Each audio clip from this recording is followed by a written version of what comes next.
বন্ধুরা, গত পর্বে আপনারা দেখেছিলেন মুম্বাই থেকে বিমান যাত্রা করে আমি এসে পৌঁছেছিলাম দক্ষিণ আফ্রিকার জোহেন্সবার্গে।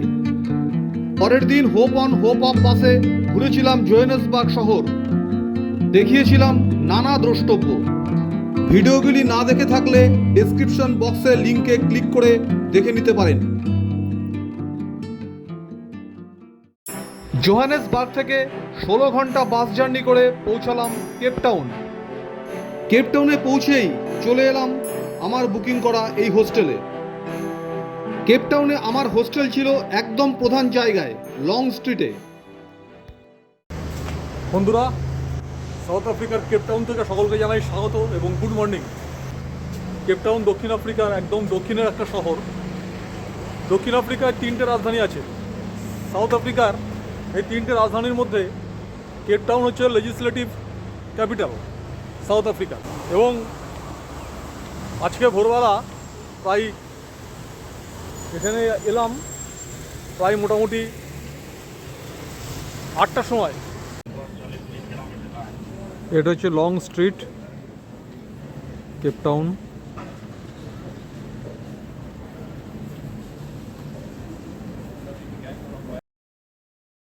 সারা রাত বাস জার্নি করে খুব ক্লান্ত ছিলাম, খিদেও পেয়েছিল প্রচুর। ঢুকে পড়লাম একটা ইন্ডিয়ান রেস্টুরেন্টে।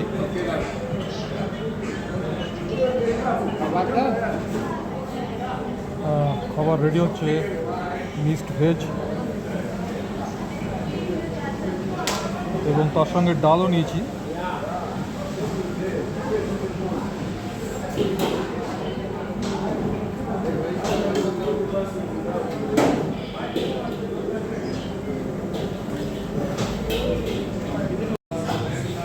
লং স্ট্রিটের এখানে একটা ফুড ইন ইন্ডিয়ান রেস্টুরেন্ট রয়েছে, এখানে খাচ্ছি। এই টোটাল দিয়েছে খাবারটা দেখুন, পুরো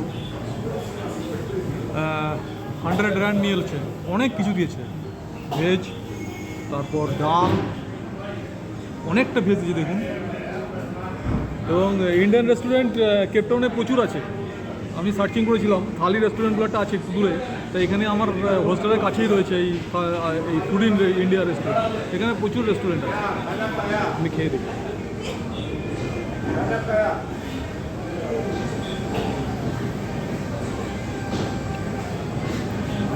গুড।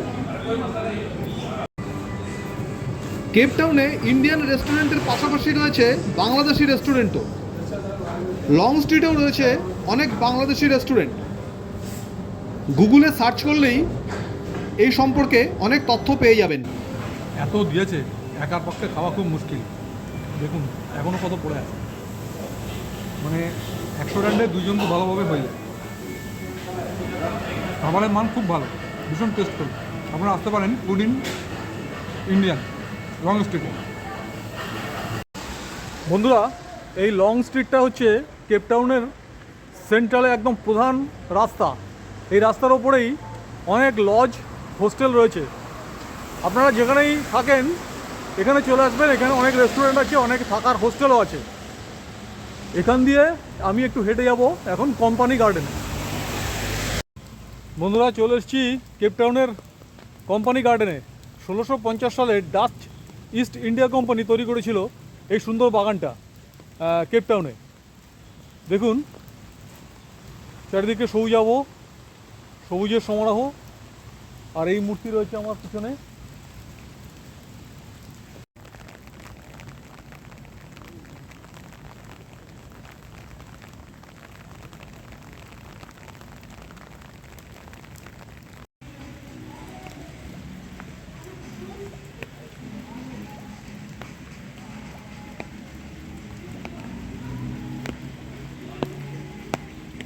কোম্পানি গার্ডেনের পাশেই এই national library of south Africa.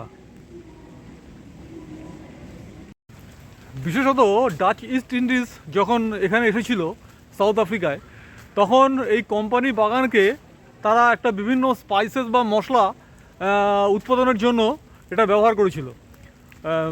এখানে তারা বিভিন্ন রকম মশলা তৈরি করত, যেমন স্পিনাচ, তারপর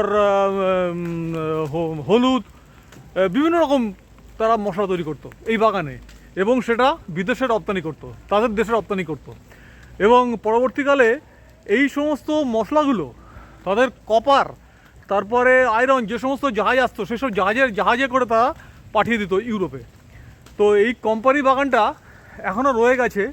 এখানে এখনও অনেক কিছু কিছু মশলার বাগান দেখা যায়, মশলার গাছও দেখা যায়।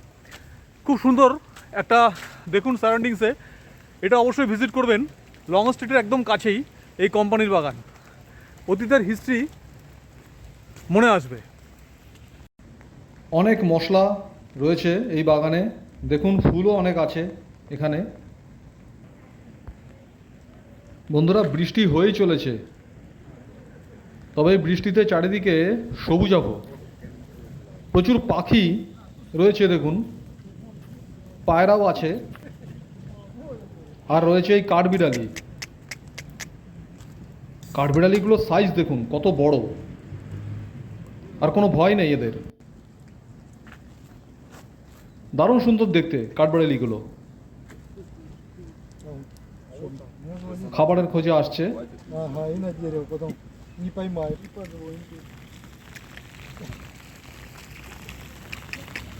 আফ্রিকার অনেক পাখিও রয়েছে। সামনে যেহেতু সমুদ্র আছে, সেহেতু সমুদ্রের অনেক পাখিও এখানে আছে। কোম্পানি বাগানের পাশেই এই সুন্দর বাগান আরেকটি। এখানে রয়েছে অনেক স্থাপত্য।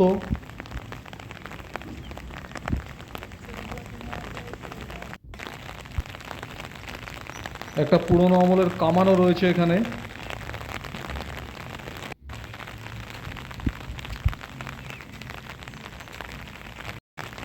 বন্ধুরা, সারাদিন ধরে এতই বৃষ্টি হচ্ছে যে ঠিকমতো ছবি তোলা আর ঘোরাও খুব অসম্ভব হয়ে পড়ছে।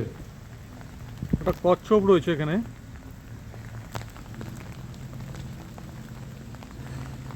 Green turtle. কোম্পানি বাগান থেকে বেরিয়েই চলে এলাম পাশের এই স্ট্রিটে। এটা হচ্ছে মাউন্ট নেলসন হোটেল।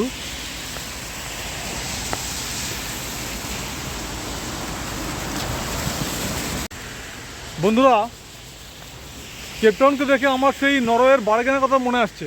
অনেকটা ওরকম লাগছে শহরটা।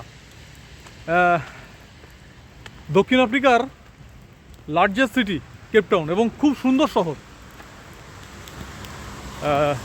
মানুষজন এখানে খুবই ভদ্র এবং সভ্য। তারা জিজ্ঞেস করলে তারা বলে দিচ্ছে, সমস্ত কিছু বলে দিচ্ছে কোথায় কী আছে না আছে। কিন্তু একটাই বাস্তব, যে আজকে যখন থেকেই নেমেছি তখন থেকেই বৃষ্টি স্টার্ট হয়ে গেছে, এবং এখনও পর্যন্ত টিপটিপ করে বৃষ্টি হয়েই চলেছে। এই ছাতাও আমি নিয়ে রেখেছি। যেহেতু এটা ইউরোপিয়ান আন্ডারে ছিল দক্ষিণ আফ্রিকা, সেহেতু এখানে ইউরোপিয়ান অনেক বাড়িঘর আপনারা দেখতে পারবেন, এবং ইউরোপীয় স্থাপত্যের ছাপও প্রচুর রয়েছে কেপটাউনে। ওইটা হচ্ছে টেবিল মাউন্টেন, দেখছেন টেবিল মাউন্টেন।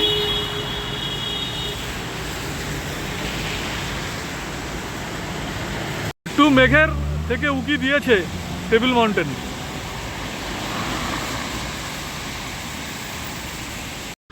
পাখি দুটোকে দেখুন বন্ধুরা, যেন দুইজন সৈনিক পরস্পরের দিকে এগোচ্ছে। এবার বোধহয় যুদ্ধ শুরু হবে। না, সরে গেছে। একটা শহরকে দেখতে গেলে সেই শহরের আনাচে কানাচে রাস্তায় হেঁটে বেড়ানোর দরকার। এই কোম্পানি গার্ডেনের মধ্যে দিয়ে যাচ্ছি।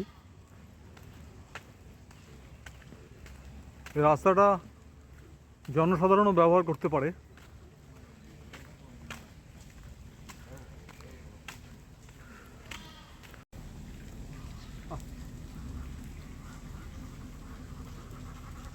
হাত থেকে নিয়ে চলে যাচ্ছে।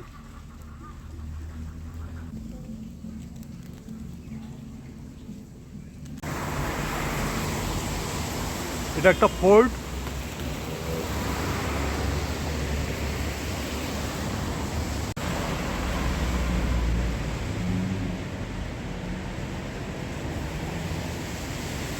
বন্ধুরা, সেন্ট জর্জেস মলের এখান থেকেই এই ওয়াকিং ট্যুরস স্টার্ট হয়। দেখুন, একটা ওয়াকিং ট্যুরস আপনারা এখানে করতে পারেন। এখান থেকেই শুরু হয় সেন্ট জর্জেস মলের এখান থেকে। আর এই হচ্ছে টোটাল কেপটাউনের মল এলাকা। আর এই রাস্তাটা সোজা চলে গেছে বোকাপের দিকে। বোকাপ, যেটা একটা সময় মালয়ের কোয়ার্টার ছিল বোকাপ অঞ্চলে। 1947 সালে কেপটাউনের প্রথম বিশপ এই রবার্ট গ্রেট ডিডি তার স্মৃতিতে এই সৌধটা তৈরি হয়েছে।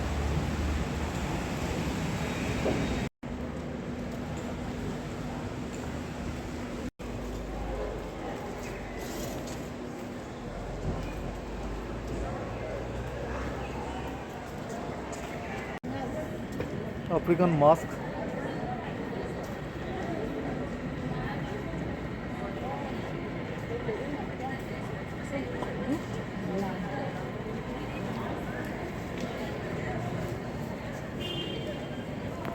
আফ্রিকান মাস্ক 100 রান্ড বলছিল, আমি 50 রান্ডে নিলাম। একটা হ্যান্ডমেড,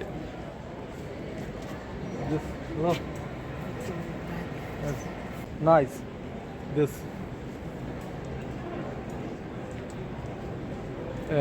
আমি দুটো নিলাম 50 রান্ড।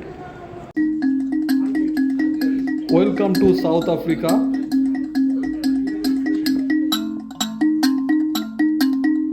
রিম্বা, কারিম্বা, হাতের নখ দিয়ে বাজাতে হয়। আফ্রিকান লোকসঙ্গীতে এই ইনস্ট্রুমেন্টটি প্রায় ব্যবহৃত হয়। আর এই হচ্ছে আমার হোটেল আরবান হাইভ ব্যাকপ্যাকার্স। রাত্রের জিনিসপত্র সব নিয়ে নিয়েছি, খাবার সমস্ত, কফিও নিয়ে নিলাম।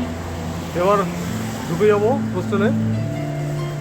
এখন বাজে বেলা 4টে, অলরেডি অন্ধকার নেমে গেছে।